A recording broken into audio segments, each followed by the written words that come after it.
రాష్ట్ర వ్యాప్తంగా గణనాథుల నిమజ్జనాలు వైభవంగా జరుగుతున్నాయి. నిర్మల్ జిల్లా బైంసాలో గణేష్ నిమజ్జనం భారీ బందోబస్తు మధ్య జరిగింది.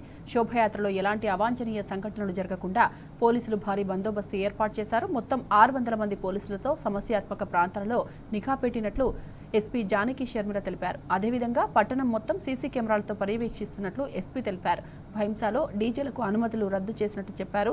నిమజ్జనం కోసం గడ్డెన్నవాగు, సుద్దవాగు వద్ద 2 క్రేన్లు ఏర్పాటు చేసి మానిటరింగ్ చేస్తున్నట్లు ఎస్పీ జానకి శర్మిల వెల్లడించారు.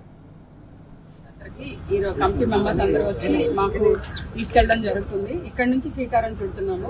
ఈ రోజు జరిగే గణేష్ శోభయాత్ర శాంతియుతంగా, సామరస్యపూర్వకంగా చాలా అద్భుతంగా జరగాలని కోరుకుంటున్నాను. 600 మందితోటి ఈ రోజు ఇక్కడ బందోబస్తు చేస్తున్నాము. ఒక డిఎస్పీ లెవెల్ ర్యాంక్ ఆఫీసర్స్ ఉన్నారు, కొంతమంది ఇన్స్పెక్టర్స్ ఉన్నారు, కానిస్టేబుల్స్ ఉన్నారు. తర్వాత ఏఎస్పీ బైన్సా అవినాష్ కుమార్ ఆధ్వర్యంలో ఈ రోజు ఇక్కడ బందోబస్తు జరుగుతుంది. 1000 సీసీ కెమెరాస్ టెంపరీ కొన్ని, పర్మనెంట్ కొన్ని ఉన్నాయి. అవన్నీ కూడా ఇక్కడ మనం ఈ కంట్రోల్ రూమ్ కి అనుసంధానం చేయడం జరిగింది.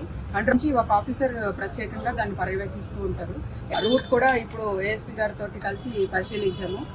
అంత ప్రాపర్ గా బ్యారికేడింగ్ అంతా చేశారు. తర్వాత ఇక్కడ ఎక్కడైతే ఇవి నిమజ్జనం ప్లేస్ ఉందో అక్కడ క్రేన్స్ అరేంజ్ చేసాము, ఆల్టర్నేట్ డ్రైవర్స్ ని పెట్టాము. అండ్ అంతా శాంతియుతంగా జరుగుతుంది. ఏ రకమైన